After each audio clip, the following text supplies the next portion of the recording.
नमो सिद्धाणं नमो आयर्याणं नमो वज्रायाणं नमो लोये समसाओणं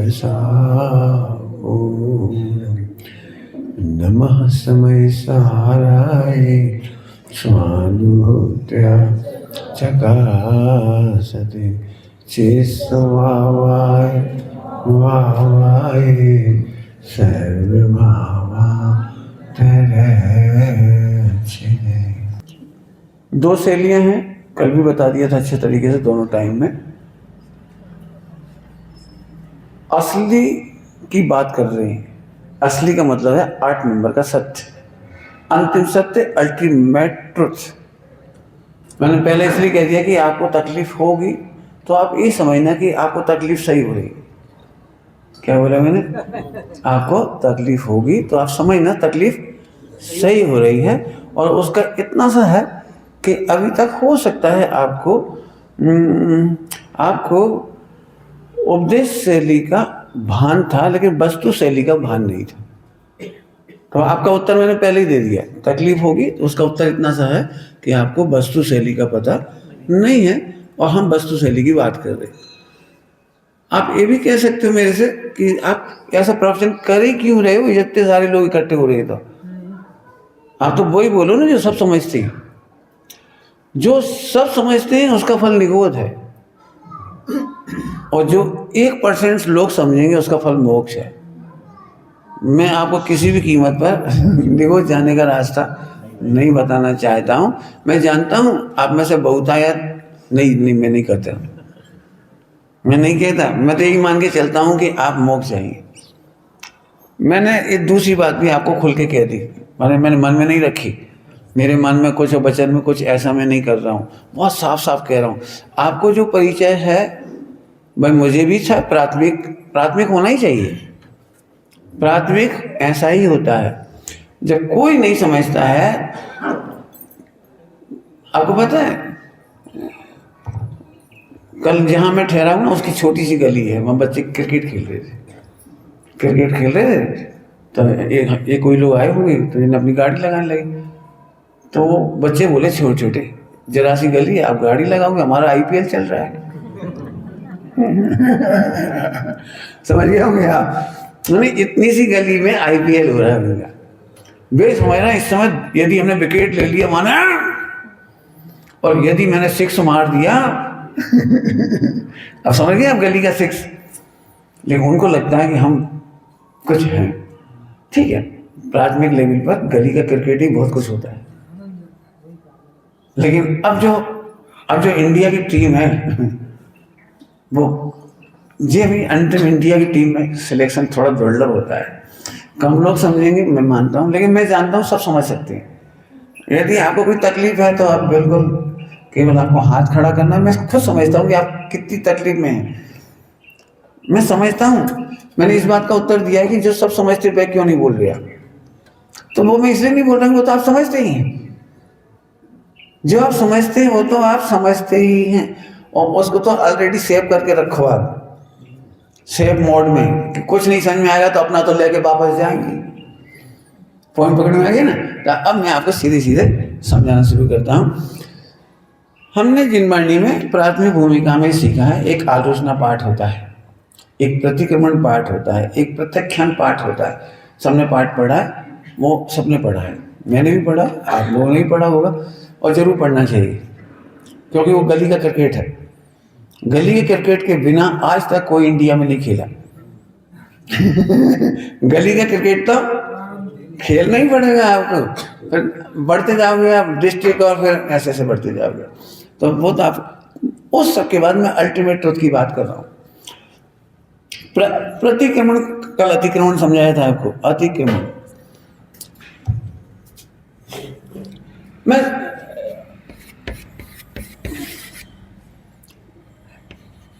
आपको पता ही होगा इसका दूसरा नाम है मैं।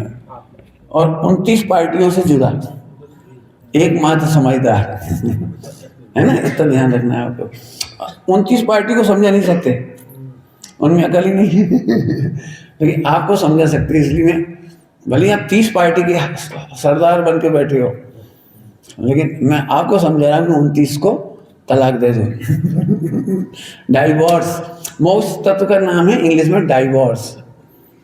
मैंने जब पहली बार पढ़ा तो मुझे बहुत मजा आया, अरे गजब, परमानेंट डिवोर्स, परमानेंट। मन मोक्ष तत्व को इंग्लिश में डाइवोर्स कहा हुआ है। चलिए, तो ये मैं यहाँ पर मैं 3 बातें लिखी थी, कल आपको याद होगी, नौकर, द्रव्यकर और भावकर। और ये मैंने इसलिए लिखी थी ये तीनों बातें कि यहाँ हम अतिक्रमण करते। अतिक्रमण तो हम थे कहाँ जहां से बाहर निकलते, कि हम यहाँ थे। हमारी परिधि, हमारी सीमा, हमारा द्रव्य गुण पर्याय है,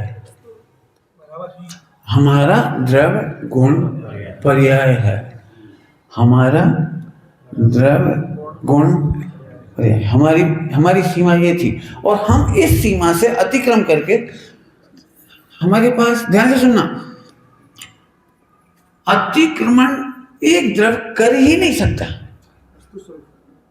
एक वस्तु शैली है, अतिक्रमण संभव ही नहीं। कल का प्रवचन यदि आपको याद हो तो मैंने कहा था कि हम केवल देखते जानते हैं और मान्यता में अतिक्रमण करते हैं।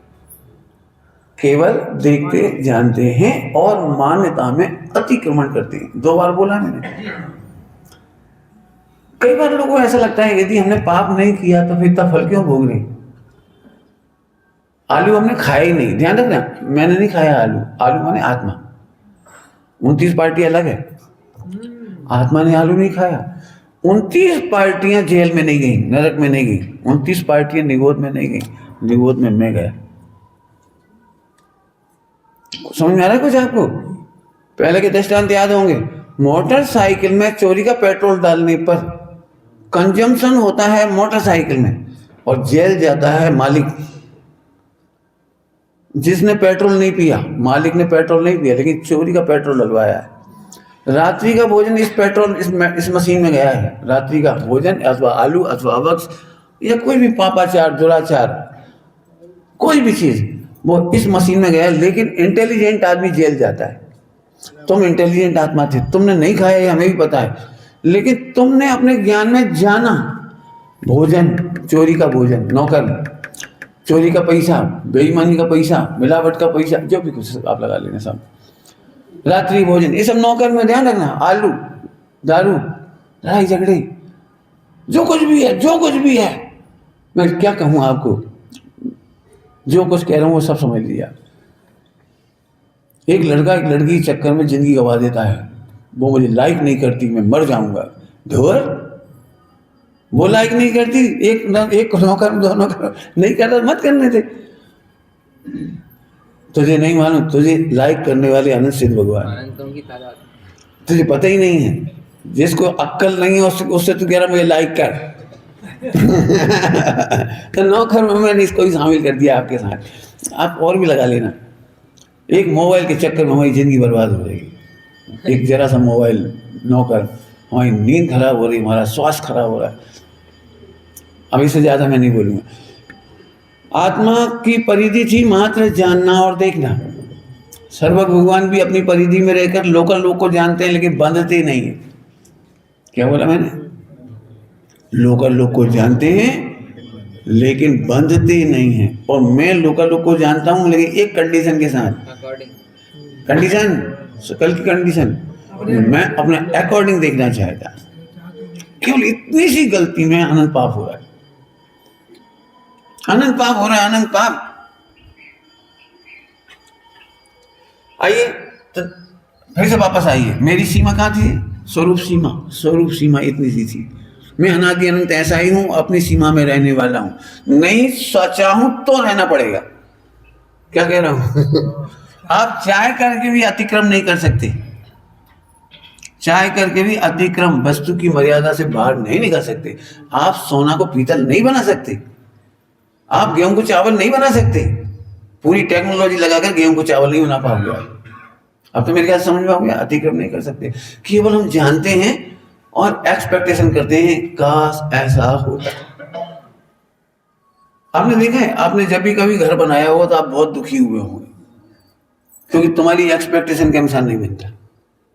अब बनाया तो आपने 1 करोड़ का है, अब बनना जैसा था वैसे ही बना है, आप परेशान हो। फिर आप लोगों को बड़े अरमानों से दिखाते, आई हमारा नया घर, आई, अरे तुमने खिड़की नहीं लगाई, अरे वास्तु दोष, ओ वास्तु, अरे माय गॉड, अरे तुमने लैट्रिन यहाँ कर दी, आगने को, ओह इधर तो चौके होने तो। अब ऐसे 10-5 लोग आए, वो आपको बिल्कुल टेंशन में डाल के चले गए, मुझे रहना नहीं इसमें। अब आपकी दिमाग घूमने लगा। मैं एक घर बनाया एक आदमी ने, वो आए थे, उस घर में घुसे ही नहीं वो, केवल इसीलिए कि वो गड़बड़ है। बेचारे टूटे फूटे घर में रह रहे हैं अभी भी, लेकिन उस घर में घुस नहीं पा रहे। ऐसे एक नहीं, ऐसे बहुत लोग हैं। मैं उनकी बात नहीं कर रहा हूं, मैं तो ये कह रहा हूं जिंदगी में दुनिया के किसी भी घर में मुझे रख दो,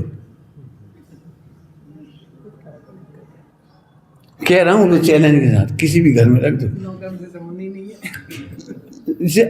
हम केवल जानते थे उसको, घर को, और अतिक्रम कर बैठे अपन मान्यता में, और इसलिए अनंत दुख हो रहा है, अनंत दुख हो रहा है, फोकट का दुख हो रहा है, फोकट का। जो खड़ी फाटक का घर है ना, उसका दरवाजा पश्चिम में खुलता है, और पश्चिम में दरवाजा खुलना अच्छा नहीं मानती।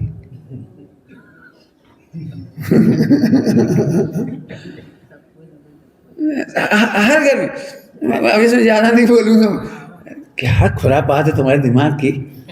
जहर खा के कौन सी दिशा में सिर करके सोए पता? कौन सी दिशा बचाएगी? मैं आपको ऐसे मंदिर बताता हूँ जो बहुत सफल हैं, और बिल्कुल विपरीत दिशा में। क्या दम है। रेलवे स्टेशन कभी वास्तु वालों से पूछ के नहीं बनाए जाते।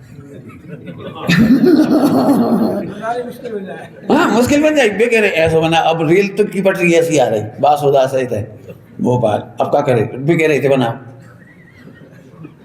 जा नहीं सकते। ये ओवर ब्रिज बनते हैं, ये तुमसे पूछ के नहीं बनाए जाते, और वे वास्तु वालों से पूछ के नहीं बनाए जाते। तो जैसी टेक्नोलॉजी बनत वैसे बनत। वास्तु का रोग केवल इंडिया में है, ढोलों के लिए। अमेरिका में कोई वास्तु नहीं है, बढ़िया सर, कोई दिक्कत है, किसी दिक्कत थोड़ी है।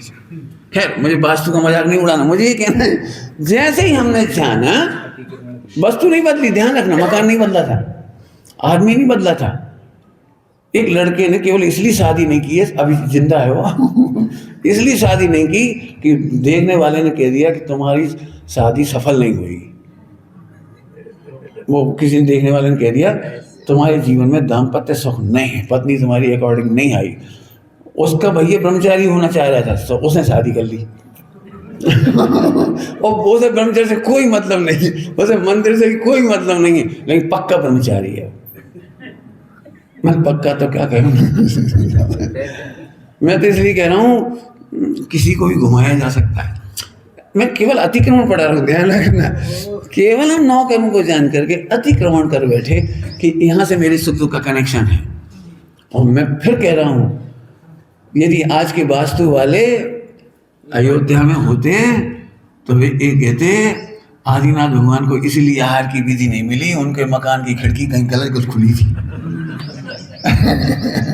और अयोध्या में से इसलिए रामचंद्र जी की शादी के बाद वनवास हुआ कि महल का देखो पहले पिताजी को संतान नहीं हो रही थी, वास्तु गलत था, और फिर जैसे तैसे भाई चले गए, और फिर देखो वापस आए तो सीता महल में नहीं रह पाई। देखो तो महल खराब था। आखिर बेचारी सीता को मोक्ष में जाने के लिए तैयारी करके निकलना ही पड़ा। बेचारे रामचंद्र जी को और उनके पापा जी को कभी दाम्पत्य सुख नहीं मिला। क्या मगज मारते फिर रहे। मैं कुछ थोड़े बहुत कुछ कह रहा हूँ। कल या परसों कहा था, रोने वाले 9 कर्म को दोष देती। 9 कर्म बुरे नहीं है, 9 कर्म बुरे नहीं है, हमसे ही बहुत लोगों ने कहा गृह प्रवेश कर रहे हो, खड़ी फाटक गृह प्रवेश कर रहे कछु कर लो। हमने कछु नहीं करो, न कालो धागा बांधो, न मटकी लटकाई, न जूता टांगो, और हमने कुछ नहीं करा, कुछ नहीं। क्या गृह प्रवेश? अब लोग बोले तुम बेटा रह नहीं पाओगे, जब ही तुम रह नहीं पाए।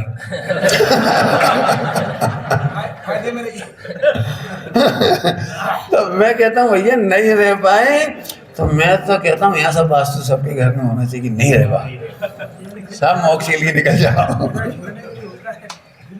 अरे ग्रह से ग्रह व्रत, ग्रह व्रत, ग्रह व्रत, व्रत तो होना चाहिए।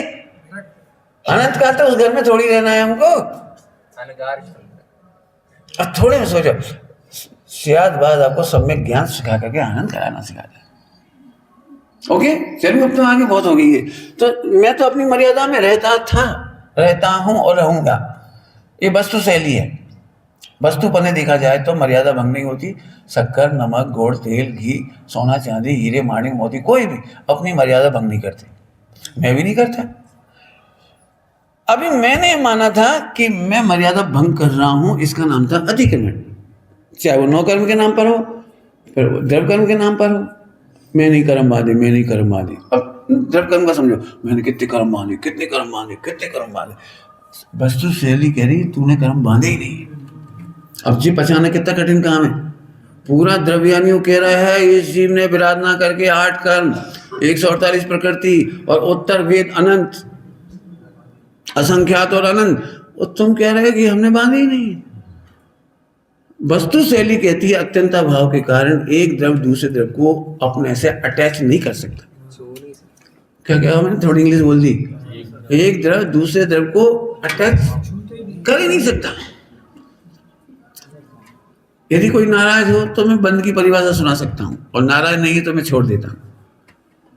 बंद की परिभाषा पढ़ो, क्या लिखा है? अनेक में एक पद का ज्ञान, ज्ञान अनेक में, अनेक में, अनेक पदार्थों में, अनेक पदार्थों में एक पने का ज्ञान, इसका नाम है बंद। इसका मतलब अनेक एक नहीं हो जाते। शक्कर और दूध एक नहीं हो जाते। दूध और शक्कर अनेक हैं और तुमने एक पने का ज्ञान किया, मीठा दूध, इसका नाम बंद है। बंद और कुछ नहीं है, अनेक में एक पने का ज्ञान। पत्नी यहाँ बैठी, पति यहाँ बैठे, रस्सी वस्सी भी नहीं बंधी, कच्छ नहीं बंधो, लेकिन बंद है भाई। अनेक में एक पने का ज्ञान, इसका नाम बंद। एक लड़का एक लड़की 25 साल से मंदिर आ रहे थे, कोई मतलब नहीं था। एक दिन लगो जहां से ब्याह हो जाए तो अब वो बस अब बंद गो, राग हुआ ना, बंद हो। अब वो बीमार होती तो बीमार हो गई, वो अभी लेना देना कुछ नहीं, न सगाई न शादी, लेकिन वो अंदर अंदर हुई ना, बस आगे समझते जाना मेरे से। उसे कुछ होता है, इसे कुछ हो जाता है। क्या बताएं पंडित जी, जोड़ी तो पूरब से बंद की आई है, भले ही नहीं वही सगाई शादी, हम लोग तो सकत ही है ना, हंस तो सकत है। तो ये बंद माने अनेक में एक बहुत जबरदस्त परिभाषा है, बहुत जबरदस्त परिभाषा। मैं सब जगह घटा सकता हूँ, वो ध्यान रखना। जी बंद, उभय बंद, पुद्गल बंद, सब में घटा के दिखा सकता हूँ। अनेक में एक पने का ज्ञान, मतलब है एक ही। क्यों? जिस मकान में आप रहते हो मकान गिर जाए तो दुख नहीं होगा, और दुख होता नहीं, यही बंद है। अनेक में एक पने का ज्ञान। और समझ लो तुमने 1 करोड़ का मकान बेच दिया और दूसरे दिन गिर गया, पैसे तुम्हारे पास आ गए, अब कहा है बोलो, बोलो बढ़िया गिरा, अच्छी रही अपन तो। अब तुम्हें तकलीफ नहीं हो रही है, यार टाइल्स पिछले साल लगवाई थी 1 लाख, वो कैसे हमने तराई करी थी, अरे यार टूट गई। अरे अब कोई तकलीफ नहीं है, क्या हम तो लिख के निकल गए, हमारे 1 करोड़ हमारे खाते में जमा है, अब तो तुम जानो तुम आओ। समझ में आया कि नहीं आया? तो बंद कहाँ होगा? जिस पत्नी के संग हम उसके बिना जी नहीं सकते थे, और जब मनमुटाव हो गया तो उसके संग जी नहीं पा रहे, और तलाक हो गया, फिर भी 6 महीना संग रहना पड़ता है। कारण 6 महीने संग रह रहे, और संग रहते रहते वो रोती है, हंसता है, उसे तकलीफ होती है, वो बीमार की मारो, हमें क्या कहता, हमें तो दिन गिन रहे, काउंट डाउन। ये क्या है? शकल वही है, शरीर वही है, सब कुछ वही है, वही के सब कुछ है। अभी भी रोटी बना रही जी, खा रहा है, लेकिन खाते हुए भी नहीं खाता है। ऐसे इन सबको जानता हुआ भी नहीं जानता, बस संभल नहीं जाए। ये मोक्ष का मार्ग है, इस सुख का मार्ग है। जानता हुआ भी नहीं जानता, पर्दे को जानता हुआ भी ये नहीं जानता कि मेरे, मैं इनका हूं, ये पूर्व में मेरे थे, भविष्य में मेरे होंगे, ऐसा लिखा है गाथा समय साजी। ठीक है, चलूं अब तो आगे। अब आगे चलो। द्रव्य कर्म आत्मा ने बांधा कि नहीं? अब कहना हो तो कहते रहे ना, हमें कोई कहने में दिक्कत नहीं, लेकिन अंदर अंदर समझ लियो, कहा नहीं बांधे। ठीक है। भाव कर्म, भाव कर्म माने आत्मा का ही परिणाम, आत्मा का ही परिणाम। भाव कर्म मतलब आत्मा का ही परिणाम, लेकिन आत्मा का नेचुरल नहीं है। थोड़ी सी ताकत लगाई मैंने, नेचुरल नहीं है, आत्मा का नेचुरल नहीं। मैं एक ही दृष्टांत दूंगा और आप समझ जाएंगे नेचुरल नहीं का मतलब क्या है। मेरी सबसे ज्यादा प्रिय एग्जाम्पल है, हाथ आपका है, गाल आपका है, और लेकिन दूसरे बच्चे कहते थे ऐसे बचपन में, तेरा हाथ ढीला कर, ढीला कर, ढीला कर, एक गेम दिखाते, गेम दिखाते, गेम दिखाते, याद आया और हाथ ढीला कर, ढीला कर, और जम के खींच दिया उसी को भी। अब अभी आप देखो, यदि फिंगरप्रिंट मिलाओगे तो फिंगरप्रिंट तो आपके ही है। तो अब मैं आपसे पूछ रहा हूँ, आपने अपने को थप्पड़ मारा कि नहीं मारा? नेचुरली नहीं। अब तो पॉइंट पकड़ में है। ऐसे ही जितने भाव कर्म हैं वो आत्मा का नेचुरल परिणाम नहीं होने से मैं इनका करता नहीं हूं। जैसे मैं अपने आप को थप्पड़ मारने का करता हूं। पॉइंट हम समझ में आया कि नहीं आया? किसी की सलाह से आपने शेयर मार्केट में पैसे डाल दिए मेरे कहने से, और 10 करोड़ का घाटा हो गया, 10 लाख का 10 घाटा हो गया, तो आप ये नहीं कहोगे मैंने घाटा खाया, मैंने घाटा खाया, मैंने घाटा। होगा कि नहीं होगा? बोला क्या? ये हम बिल्कुल नहीं लगाना चाह रहे, जाने कहां से पंडित जी आ गए अकेला जाम डाल के। हमने सोची जाना तो ही है, और जी कह भी रहे थे, हमने बहुत लोगों को सहारा दिया और इतने डबल हो जाती हूँ, इतने डबल हो जाती हूँ, इन्हें खूब हमें सिर ज्यादा हम लग गए। आप उस घाटे को अपना घाटा नहीं मानते। दो दृष्टांत दे दिए, महिलाओं के दृष्टांत दे देता हूं। जब रोटी जल जाती है और कोई इनसे कहे रोटी जल गई, रोटी जल नहीं गई, तुम्हारे चक्कर में जल गई, जे दे दो, जे दे दो, एक बार में नहीं मांग सका दाल सब्जी, तुम्हें रोटी देगी तुम्हें दाल सब्जी बरसेगी तो देखें क्या मजाल। कोई महिला जली हुई रोटी की जिम्मेदारी ले ले समझ में आ गया कुछ? मैं 3 एग्जाम्पल दे दी फटाफट करने। अब मैं आपको यहाँ समझाता हूँ, केवल मिथ्या दृष्टि ही विकारी पर्यायों की जिम्मेदारी लेता है। क्या कह रहा हूँ? एक मिथ्या दृष्टि ही, ताकि मोक्ष न जाना पड़े कहीं संभर ना हो जाए, कहीं सम्यक दर्शन ज्ञान चाहिए नहीं हो जाए, इसलिए इसके पास रोने के लिए एक अंतिम आइटम है, हमारे परिणाम सही नहीं है, हम नहीं जा सकते मोक्ष, हमारे परिणाम तुम्हें नहीं पता पंडित जी, अकेले में बहुत ही खराब हो। और जब मोबाइल देखा था तब तो भगवान जाने, तुम ऐसे चले जाओ माने अरे भले आदमी, खराब परिणाम की जिम्मेदारी तो कोई नहीं लेता दुनिया में, केवल आत्मा के मामले में तुम लेते हो। मैंने क्या बोला? जिनको मोक्ष नहीं जाने की रुचि है, निगोद से जिन्हें प्रेम है, बे झट कह दे जो गलती हमारी है। मैं आपको कितने एग्जाम्पल दे सकता हूँ, एक नहीं 1000। अभी आपसे कहने भैया अच्छी राइटिंग कौन की है, तुमने तो ये लो बेटा पेन और एक कॉपी लिखो। अब अच्छी नहीं लिखाई तो तुम फौरन एक बहाना मारोगे, पंडित जी वो बाल पेन अच्छा रहता है जी, पेन ठीक नहीं है, अरे वो जगह नहीं है, थोड़ी ऐसे बैठता हूँ तब अच्छी हो, अब ऐसे नहीं लिख सका, अरे कॉपी को पेज ठीक नहीं है, पन्ना थोड़ा चिकना हो तो देख लेना, आप करके देख लेना। जिस दिन भी आप लिखोगे ना और अच्छी नहीं होगी राइटिंग, फौरन कोई ना कोई को हाँ जल्दी में लिख दो, वो जल्दी है। कोई से कहते तुम्हारी राइटिंग बड़ी खराब, नहीं वो जल्दी में लिख क्या कसम है। एक एग्जाम्पल है, विश्व में कोई भी अशुद्ध पर्यावरण की जिम्मेदारी नहीं उठाता, और जैन शासन इससे भी एक कदम आगे है। उस शुद्ध पर्याय की भी जिम्मेदारी नहीं उठाता। क्या बोला? हाँ, क्या मतलब पंडित जी? शुद्ध पर्याय तो नेचुरल है कि हाँ नेचुरल है, लेकिन not my according. According to me नहीं है ये, अकॉर्डिंग टू तत्समय की योग्यता है। इसलिए तत्समय की योग्यता से होने के कारण हमें अब इसमें भी एंजॉयमेंट नहीं है, हम केवल अपने में एंजॉय करते हैं। हम अपने में एंजॉय करते हैं। हम शुद्ध पर्याय में भी, शुद्ध पर्याय अभी होगी नहीं आपके अनुसार और आप टेंशन में जाओगे। दो तरह से रो सकते हो आप। एक, अशुद्ध पर्याय काय हो रही, नंबर 1। नंबर 2, शुद्ध कब होगी? काय नहीं हो रही। शुद्ध काय नहीं हो रही, शुद्ध पर्याय काय नहीं हो रही। तो बताओ पंडित जी, हम वही करने तैयार हैं। समझ में? रोने के 2 ढंग कौन कौन से हुए? काय हो रही हो काय नहीं जी, अशुद्ध पर्याय क्यों हो रही है? ऐसी गंदी गंदी भाव क्यों हो रही? कमाने के भाव क्यों आ रहे? पंडित जी, हम अच्छी तरीके से जानते हैं कि जिंदगी में सार नहीं, ना खाने में सार, ना कमाने में सार, कहीं कच्चू नहीं। लेकिन पंडित जी क्या करें, पेड़े जेल में। समझ में नहीं आ रही क्या करें, जाए तो जाए कहाँ? तो खराब भावों से मुक्ति मिल नहीं रही, और चाहे करके भी, चाहे तुम ब्रह्मचर्य ले लो, मुनि दीक्षा ले लो, त्याग ही कर दो बिल्कुल घर का, लेकिन तुम्हें परिणाम नहीं सुधरेगी।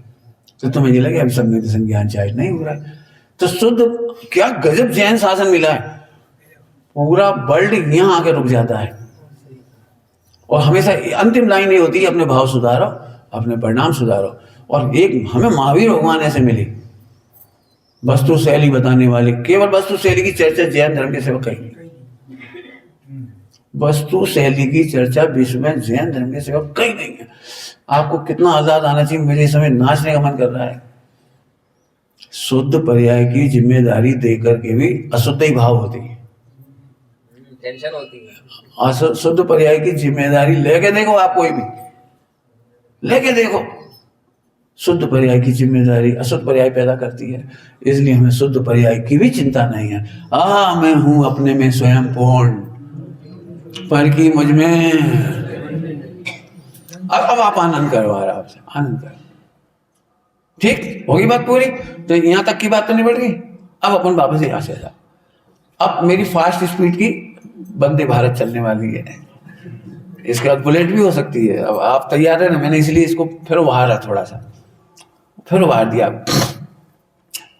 ये क्या निकला यहाँ पर? यहाँ क्या निकला? ये अनादि अनंत ऐसा ही है।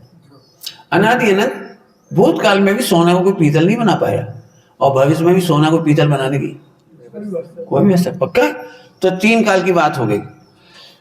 बिल्कुल ध्यान से सुनिए, ये भूतकाल है, ये वर्तमान है, और ये भविष्य। ओके?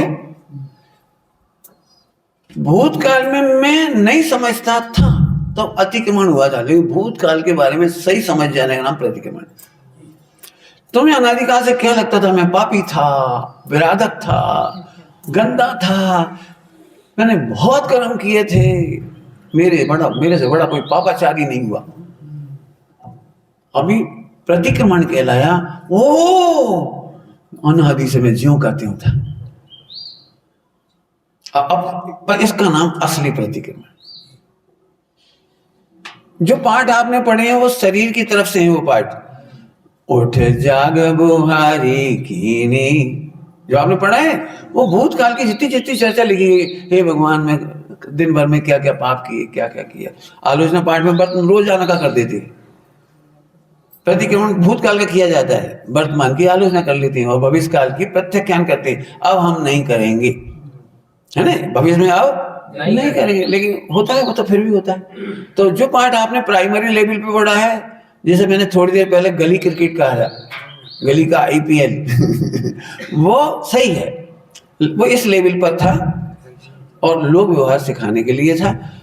अब ये एकदम बम विस्फोट है कि मैं अनादिकाल से 1% भी पापाचार के लिए जिम्मेदार नहीं। मैं जान मुझे रुक रुक के बाकी पूरा किया। मैं जानता हूं इस पे बम पट। मैंने पहले कहा था, पहली लाइन क्या बोली थी आज के प्रवचन की, कि आपको यदि तकलीफ होगी तो समझना सही होगी। मैंने कितने रुक करके बोली ये बात, जरा सुनिए। आपने कोई सुनी कि नहीं सुनी? बोलना क्या कहा था मैंने, क्या कहा था? अनादिकाल से एक समय को भी कोई भी जीव गलती नहीं करता है, विकार नहीं करता है, मोह राग देश नहीं करता है। वह अनादि से जीव ही था, जीव ही था, जीव ही है। और जीव ही रहेगा। और ऐसा जानने वाले मोक्ष चले जाते। पंडित नहीं समझ में आई, नहीं समझ में आई, बिल्कुल मुझे पता नहीं आई। सुन तो लिया आपने, धन्यवाद। समझ में नहीं आई होगी, ये बात पक्की बात। जब पंडित जी एक बार बताओ, जब अनादि से गलती नहीं करी तो पहली तकलीफ तो ये, फिर हमने सजा काहे भुगती? सजा काहे भुगती? तो मैं इसका भी दृष्टांत दे देता हूँ, सजा कैसे भुगती जाती है। आप में से किसी को सजा भुगतना हो तो बोलो, हाथ खड़ा करो। अब भी बता रहा हूँ, हाथ खड़ा करो। हाँ, कोई नहीं हाथ खड़े, चल एक ने हाथ खड़ा, बोलो डरना मत है ना। तुमको केवल अपने मोबाइल निकालना है, अभी तो नहीं है, ले लेना। मोबाइल लेकर के इतना सा लिखना है, ओसामा बिन लादेन जिंदाबाद, इतना सा लिखना है। आपने करना वरना कुछ नहीं, वो तुम्हारे भी है, लिखो और भेज दो। इसके बाद पुलिस आ जाएगी, आधा घंटे के अंदर आप अरेस्ट हो जाओगे, आधा घंटा भी नहीं लगेगा। जैसे ये मेल पकड़ा जाएगा, वो इंटेलिजेंस ही पकड़ेगी और कहाँ से आया वो सब लोकेशन पकड़, सब पता लग जाता है उनको, और फौरन पुलिस आएगी और निकल नहीं पाओगे बाहर, और अटैक।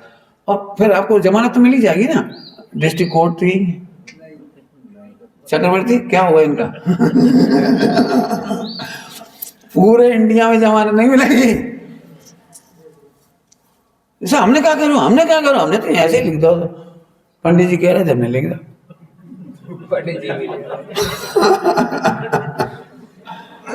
आपके समझ में आ रहा है? आपके पास कुछ भी नहीं है, कुछ भी नहीं है, केवल आपने लादेन जिंदाबाद लिखा बस। पाकिस्तान जिंदाबाद लिख दो, चलो छोड़ो, आज जो भी छोड़ो, ट्रंप मुर्दाबाद लिखो। ये 2 लाइन तो लिखने, ये 2 लाइन का है, 2 शब्द ईरान कैसे कर दो। क्या आप समझते हो? आपने कुछ नहीं किया, आपके पास बम बारूद नहीं है, आपके पास प्लान नहीं है, आपके पास फोर्स नहीं है, आपके पास कुछ भी नहीं है। केवल आपने हंसते हंसते एक डायलॉग लिखा है, और उसकी सजा कितनी बड़ी है आज की तारीख में, कितनी बड़ी सजा होगी। ट्रंप तक तुमको याद करेगा, लाओ ऐसे इधर। आप फेमस हो जाएंगे, ये बात पक्की है। और ऐसे यहां हो रहा है। आत्मा के पास परद्रव का करने का, धरने का, बदलने का, भोगने की कोई चीज नहीं, कोई शक्ति तक नहीं है, कोई प्लान नहीं है और कोई आइटम नहीं है, कोई सुविधा नहीं है। आत्मा, आज तक तुमने इसको नहीं आलू खाया है आत्मा ने? बता दो कोई नहीं खाया होगा। अब कितना गजब है, एक निर्दोष भगवान आत्मा, जिसको भगवान आत्मा इसलिए लिखा समय साजी इसलिए लिखा निर्दोष भगवान आत्मा।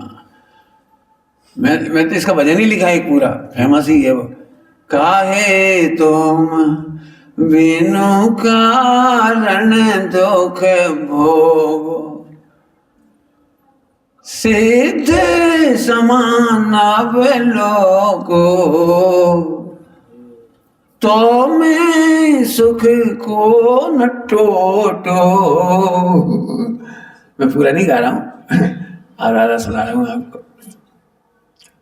सुखमय साधु से सिद्ध तक लख लो, या में काहे को धोगो, काहे तुम बिनु कारण दुख भोगो।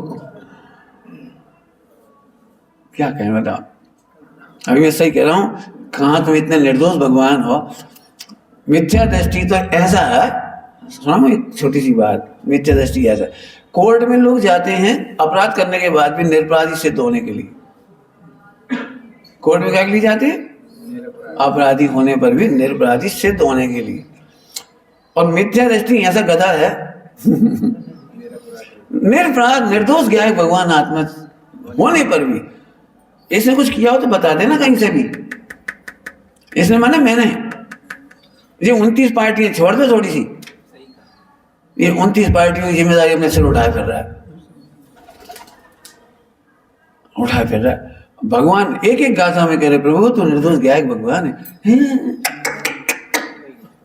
इधर तो देखो, इधर हमारा घर गिर गया, हम गरीब हैं, हम अमीर हैं, हमारी पत्नी खराब है। कितने लोग तो पत्नी की या पति को आरोपी भगवान पर डाल दे, कैसे भगवान है, कैसी पत्नी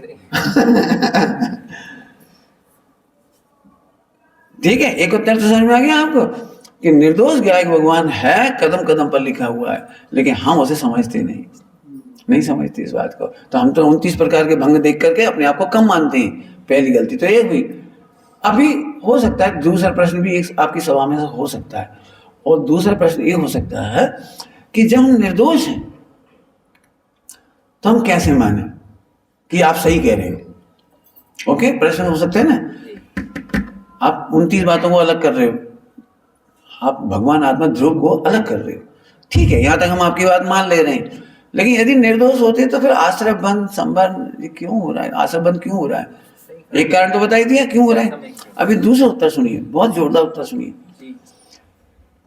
वीतरागता का पोषक ही जैन शासन है। क्या बोला मैंने? वीतरागता का क्या बोला मैंने? ये तो पक्का ही पता है ना सबको, वीतरागता। आपको मालूम है वीतरागता वाला डायलॉग विश्व में कहीं नहीं, वीतरागता वाला डायलॉग कहीं नहीं है। वीतरागाय नमः।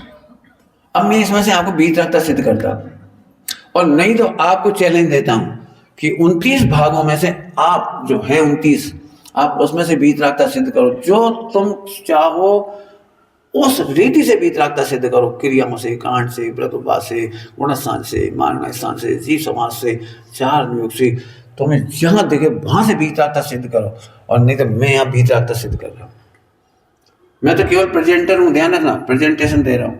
भगवान की अल्टीमेट ट्रुथ है कि यहाँ वीतरागता क्यों होगी कि जब मैं अनादि से शुद्ध ही था तो अब मुझे किसी से द्वेष नहीं रहा, और चूंकि मैं शुद्ध ही हूं तो कोई शुद्ध करने वाला पदार्थ नहीं होने से मुझे किसी से राग नहीं रहा। ये मेरा अल्टीमेट वीतरागता है। जल्दी बोल गए। वीतरागता का क्या मतलब होता है, कोई बोलेगा? जहां किसी से भी विश्व में किसी से राग ना हो, विश्व में किसी से। आप बताओ, यदि कोई मेरा बुरा करे तो आप राग करेंगे कि द्वेष करेंगे?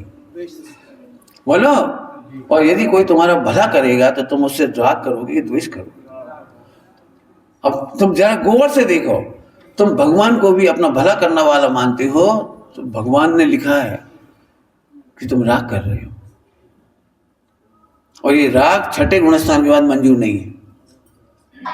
क्या कहा मैंने? ये राग भी छठे गुणस्थान के बाद मंजूर नहीं है। पॉइंट पकड़ में आ रहा है कुछ? यदि तुम कहते हो कर्मों ने मुझे दुख दिया तो ये द्वेष है, तो कर्मों से द्वेष हो गया। यदि तुम परिणामों को जिम्मेदारी ठहरा रहे हो, खराब परिणामों को, तो खराब परिणामों से द्वेष हो गया। यदि तुम केवल ज्ञान को अच्छा मान रहे हो तो केवल ज्ञान से राग हो गया। हाँ, मुझे सही में ऐसा लग रहा है कितना भाग्यशाली हूं कि मुझे चरम सत्य कहने का भी अवसर मिल रहा है। आप कल्पना कर सकते हो, केवल ज्ञान तो अच्छा है ना, वीतरागता तो अच्छी है ना, देश गुरु तो अच्छे है ना, हैं, लेकिन डिस्ट्रिक्ट लेवल तक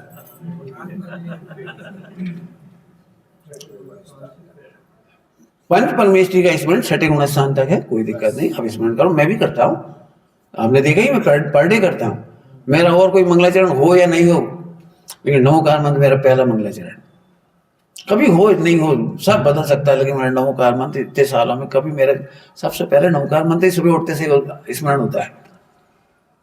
लेकिन ये मुझे पता है इसकी एक सीमा है, एक सीमा है। मैं अच्छे से ये कहना चाह रहा हूं, मुझे पंच परमेष्ठी मेरा भला नहीं करेंगे, इसलिए राग नहीं उत्पन्न हो रहा। बुरा करने का था जब एक दृष्टांत है, कहावत के रूप में सुना मैंने, कहावत के रूप में, अन्यथा नहीं लेना।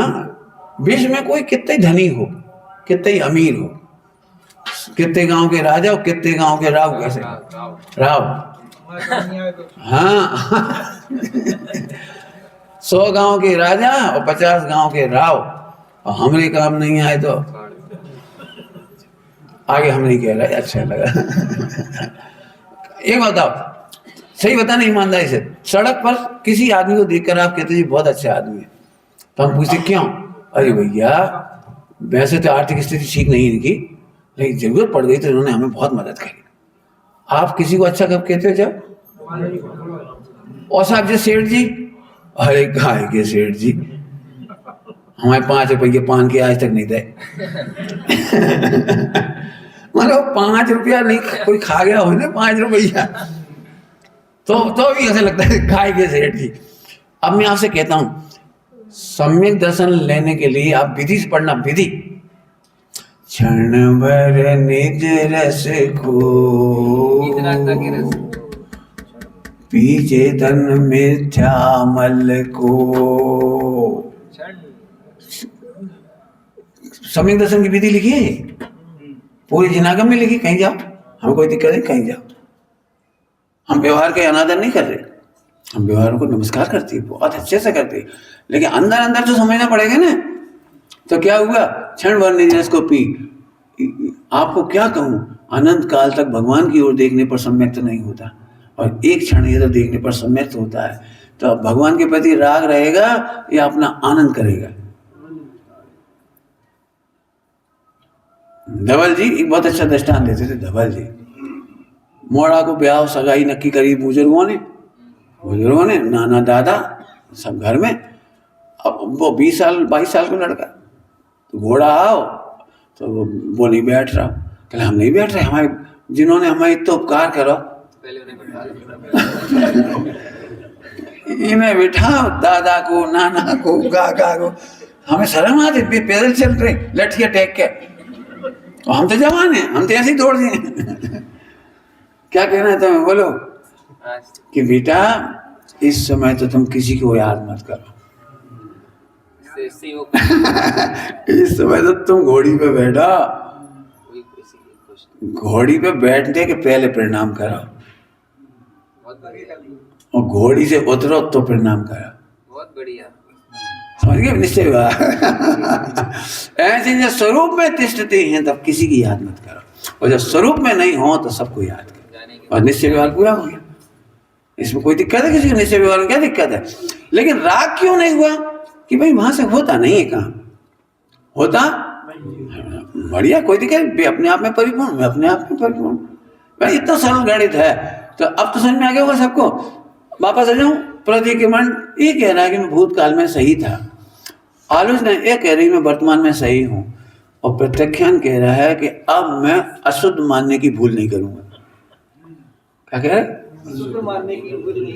क्या कह रहे, प्रत्याख्यान क्या हुआ, अब मैं कर्ता नहीं मानूंगा अनंत काल। आपको पढ़ना हो तो रत्न साहबाचार्य जी पढ़ लीजिए। अब ऐसी मिथ्या बुद्धि जन्मांतर में भी ना उपजी। क्या कहा है, जन्मांतर में भी ना उपजी। कौन सी बुद्धि, कर्ता बुद्धि, भोक्ता बुद्धि।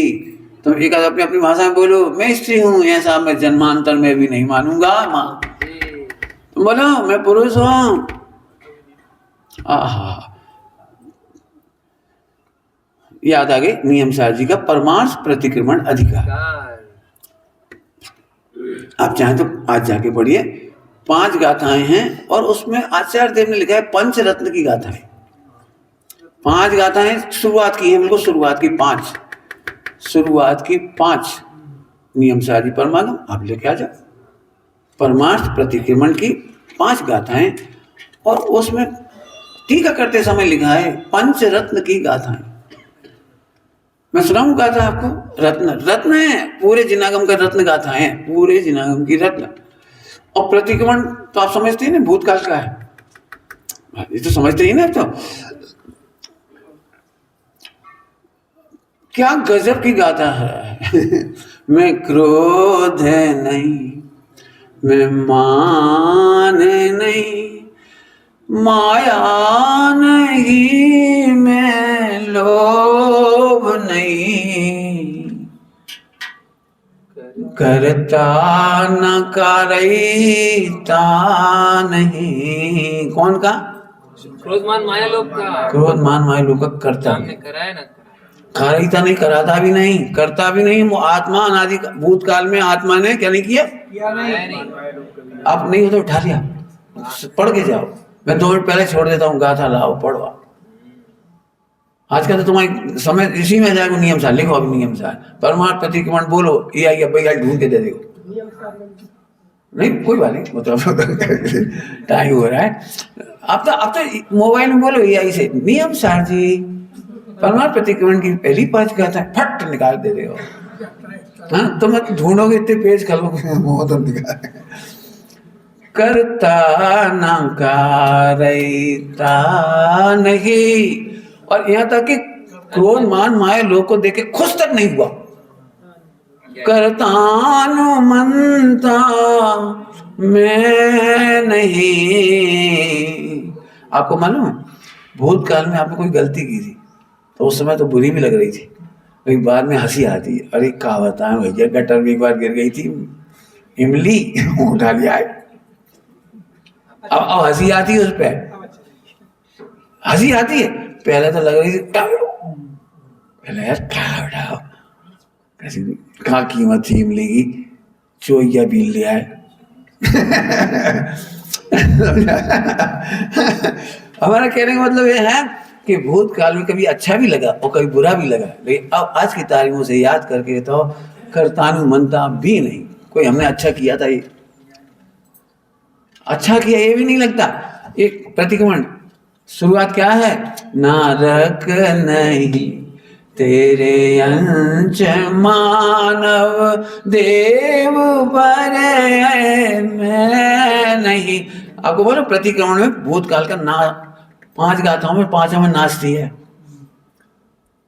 5 में नाचती है। मैं नहीं था नहीं था नहीं था नहीं था। अब आप बताओ इस गाथा को कैसे पढ़ोगे आप? बाबूजी की भाषा में बोलूं, बहुत अच्छी भाषा, बाबूजी की, युगल जी की भाषा। युगल जी का अपने विदिशा से बड़ा नाता रहा है बहुत। तो एक बहुत बात, इतनी अच्छी भाषा कहते थे, गलती भई तो बहुत है, करी बिल्कुल नहीं। क्या कहा भी है। हाँ, गलती तो अनादिकाल से बहुत भई है। एक लाइन में रोमांच देखो, मैं तुम्हें थोड़ा समझाता हूँ। गलती भई और गलत, इन दोनों का अंतर।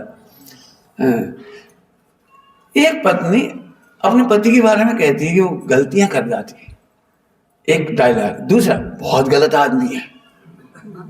दोनों में कुछ अंतर समझ में आ रहा है? तो सही डायलॉग क्या होगा पत्नी की तरफ से? भाई गलत नहीं है, गलती हो जाती है।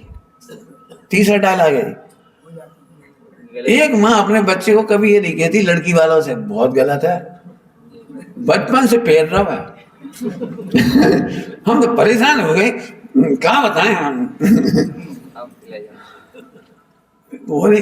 भाई गलती तो होती है, गलती है बच्चे, गलती है, गलती है, गलत नहीं है। ऐसे ही पर्याय में गलती है, लेकिन मैं गलत नहीं हूँ। हाँ। अब बीत रखता समझ में आ गई? कोई बीत रखता, यदि आप भूतकाल को बुरा मानोगे तो भूतकाल से द्वेष करोगे। आपको मंजूर है भूतकाल से द्वेष? राग करने लायक तो कुछ नहीं भूतकाल का, भूतकाल का निगोद राग करने लायक नहीं, नरक राग करने लायक नहीं, त्रियंत गति का राग करने लायक नहीं, कुछ भी अच्छा नहीं है। लेकिन द्वेष, द्वेष, अब आप मुझे पूरा जिनागम में से कहीं से मुझे द्वेष मिटा के बताओ। इसकी सेवा है। मैं सच कहता हूं, मैंने बहुत मेहनत की है इस, मैं रोया हूं बहुत। मैं अपनी बात शेयर कर रहा हूं। भूतकाल को ले लेकर के बहुत तकलीफें हुई हैं। बहुत गलत था, बहुत गलत था, बहुत गलत था, और सब लोग वही प्रवचन करते थे, तुम सोचो तुमने क्या करवाया है। अब हम तुम्हारे भूतकाल याद दिलाएं तो तुम अब भी डिप्रेशन में चले जाओगे। अपनी भूतकाल की गलतियां याद कर करके तो अभी भी रो लोगे आप। लेकिन एक गजब बात है, बस एक पॉइंट इधर ऐसा है नियम सारजी परमागम का, समय सारजी का। समय सारजी में तो आचार्य कुमकुम स्वामी ने स्पष्ट कहा केवल यही अमृत कुंभ है, और जो शुभ भाव रूप विस्कुंभ है। भूतकाल को याद करके रोना, भूतकाल को रोना विस्कुंभ है। भूतकाल को रो करके द्वेष करना, गलतियां तो हुई हैं लेकिन द्वेष करने लायक नहीं है। पॉइंट पकड़ गए ना? हाँ, तो यहाँ देख करके ही बीत रखता होगी। फिर से बोलो, मैंने नादिकाल से गलती की, बोलो गलत नहीं था। मैं भूतकाल में मैंने कोई गलती नहीं की, इसलिए कोई ने मेरा बुरा नहीं किया, और जब कोई ने बुरा नहीं किया तो द्वेष नहीं हुआ, और कोई मेरा भला करने वाला, ओहो अब इसमें कौन से राग करे सो समझा दे। आप करके बताओ मुझे, आप बीज रखता सिद्ध करो, करो जैसे करना हो। जिस ग्रंथ को आप उपकारी मानोगे उससे राग करोगे, आपको सम्यक्त कैसे होगा? इसके लिए समय साजी में गाथा लिखी, एक परमाणु मात्र का राग भी यदि है तो ये जीव सम्यक दृष्टि नहीं होता। सर्व आगम धर भले हो पर जानता नहीं आत्मा को नहीं जानता। चरणन युग में हमें सबका उपकार है, छठे गुण स्थान तक हम नम्रीभूत हैं। वाणी में भी नहीं बोलेंगे हम देश शास्त्र के खिलाफ, और सुन भी नहीं पाएंगे। देश शास्त्र के खिलाफ सुन नहीं पाएंगे, हम आचरण के खिलाफ सुन नहीं पाएंगे।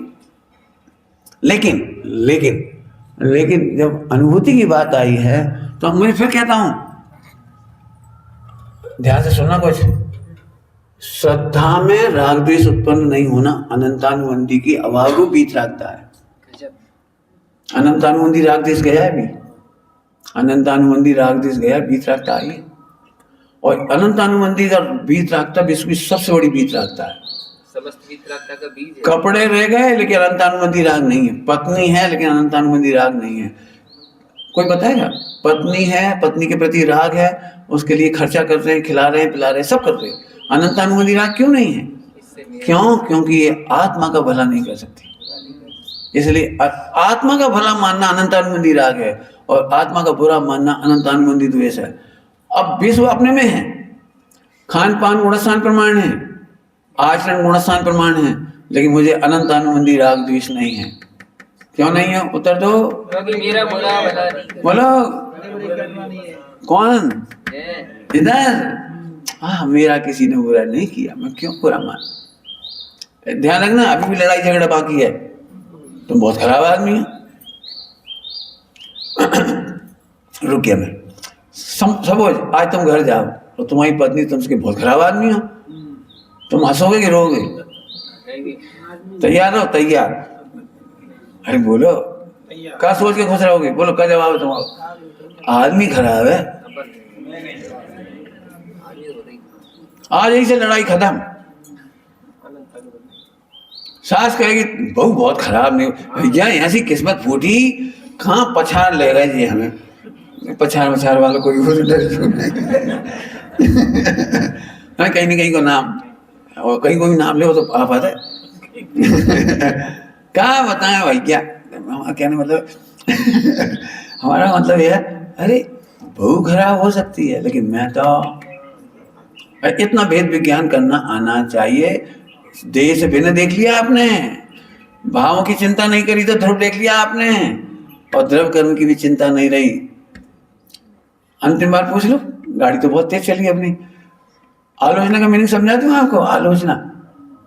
आलोचना का मीनिंग है आ माने सब और से, लोचन से बनाए लोचना, लोचन से बनाए लोचना, सब और से अपने को वर्तमान में निर्दोष देखना, वर्तमान में अकर्ता देखना, अभोक्ता देखना, स्त्री पुरुष नहीं देखना, इसी का नाम आलोचना।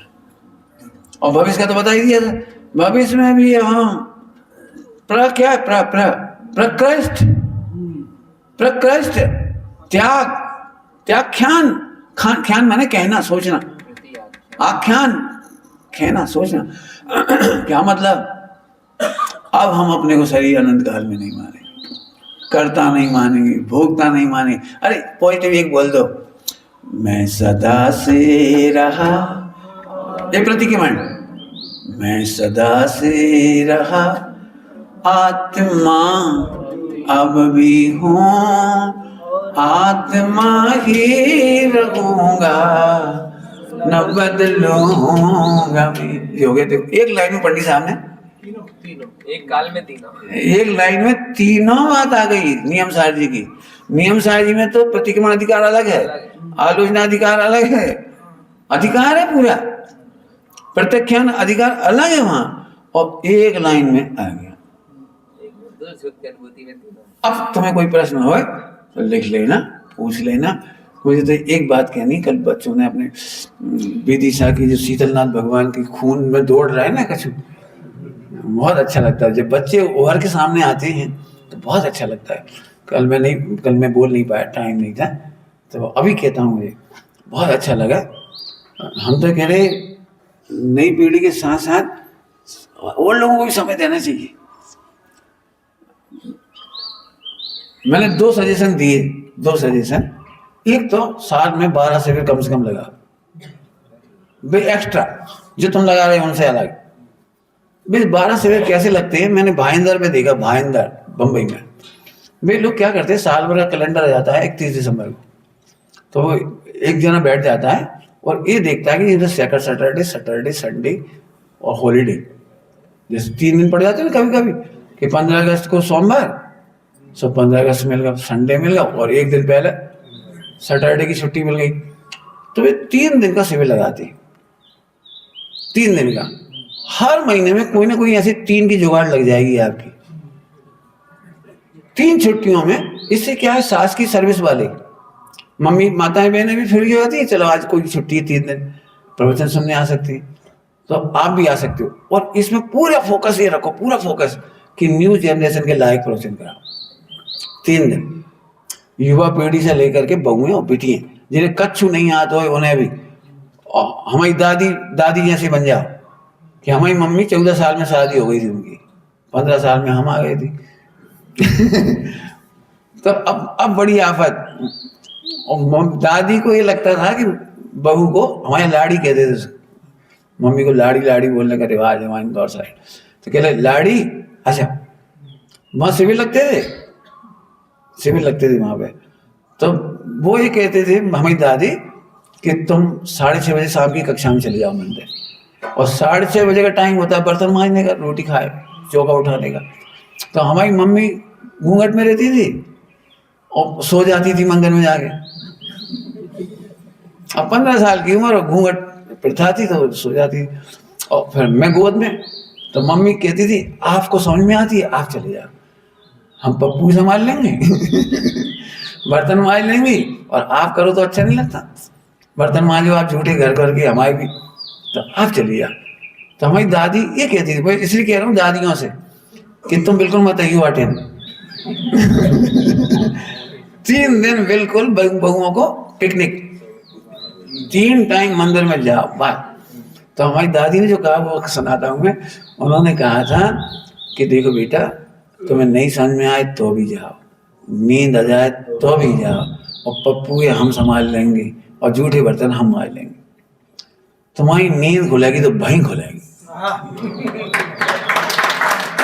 मैं सच कहता हूँ, इस छोटी सी बात ने मुझे मुझे मुझे और मेरे परिवार में जो भी आप देख रहे हो आज, उसका श्रेय जाता है। दादी ने हमारे घर में कभी बर्तन वाली बाई नहीं आई, कभी दादी के समय में भी नहीं आई, इधर भी नहीं आई कभी। और कपड़े धोने का काम ढेर, मेहमान आना जाना सब कुछ। लेकिन बहुत बड़ी बात है कि बहू से कहते जा। तो एक बात तो है। दूसरी बात यह है कि हर उम्र वालों की बहुओं को एक शिविर होना चाहिए। ब्रह्मचारिणी बहन हम पहुंचा देंगे तुम्हारा पढ़ा दिखला स्पेशल, 2 दिन 3 दिन कच्ची हुई बहनें आएंगी। 45 से ऊपर में समाधि मंडल का शिविर लगने चाहिए, मारेंगे नहीं। लेकिन समाधि संबंधित स्वरूप क्या है, समाधि के भेद प्रभेद क्या है, समाधि का जीवन कैसा है, समाधि की प्रेरणा क्या है। 3 दिन में 3 बातें पढ़ाई जाएगी। पहले दिन समाधि का स्वरूप, दूसरे दिन समाधि करने की प्रेरणा, और तीसरे दिन समाधि कराने की परिचर्या। आपके सामने आसपास कोई हो तो उसके नियम तोड़ाए बिना बड़े आदर से उसकी समाधि कैसे कराए, हंसते हुए कराए, ऐसे नहीं कराएं कि भगवान की गति सुधर जाए। हाँ, आप अपना दुख से बचने हो जाए, कब सुधर जाए उनकी गति, ऐसे नहीं करना। तो इसीलिए मैं चाह रहा हूँ, एक तो 45 से ऊपर की प्रौढ़ महिलाओं की क्लास, और 15 से लेकर के 30-35 तक की बहुएं हो, बेटियां हो, कोई हो, एक उनकी क्लास। एक महिला, मैं इसे कह रहा हूँ, यहाँ शास्त्री बहनें हैं, हमारी बहुएं हैं अपनी शास्त्री, उनका दीपक जगमगा रहा होगा, वो जगमगा नहीं चाहिए। अब तुम दीपक नहीं सूर्य बनो। तो जो भी बहनें यहाँ हो, और नहीं हो तो एक काम करो, जितनी मैं अपनी खनिया दाना की एक बात कहता हूँ, बहुत जोरदार कह दूं। बहुत जोरदार बात यह है कि एक पंचकल्याणा के समय में एक नव जिज्ञासा मंडल बनाया बहुओं ने, नव जिज्ञासा, और वो बहुओं का मंडल है और किसी का नहीं। उसमें सास की एंट्री नहीं है, और उन किसी एंटी ने। तो उस एंटी वो होता क्या जोरदार, वो एक काम की बात बताता हूँ कि जैसे ही कोई नई बहू शादी होके आती है गांव में, सुन लो पहले पूरी बात, क्या बोला मैंने, जैसे ही कोई बहू, थोड़ी बार आगे चल, जैसे ही कोई बहू गांव में शादी होके आती है, सुन लिया पूरा, तो भी बहुएं अलग से जाती हैं, सारा मंडल अलग से जाती हैं। वो एक रसीद कट्टा ले जाता अपने मंडल को और एक गिफ्ट ले जाता और आधा घंटा भक्ति करत और एक गिफ्ट दी और फौरन 100 रुपये मांगे, भाई उनको रजिस्ट्रेशन होगा भाई दे। अभी हमारे यहाँ नव जिज्ञासा मंडल का अमर बल संगठन है, मतलब शिथिल नहीं हुआ, अभी तक शिथिल नहीं हुआ, वो बहुत बढ़िया चल रहा है।